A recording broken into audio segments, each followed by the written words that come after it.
আসসালামু আলাইকুম, সবাই কেমন আছেন?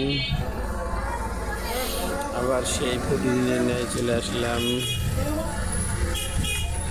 হেমায়তপুর ব্রিজ মোড় রসগোল্লা চায়ের দোকানে। আপনারা দেখতে পাচ্ছেন এখন বর্তমান চটপটেও তৈরি হচ্ছে খাসির গোশ। চটপটেও তৈরি হচ্ছে, সাথে খাসির গোশ 20 টাকা, 30 টাকা, 40 টাকা।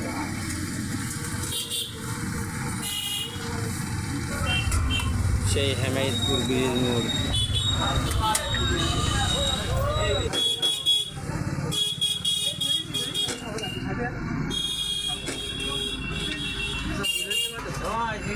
পঞ্চাশ টাকা।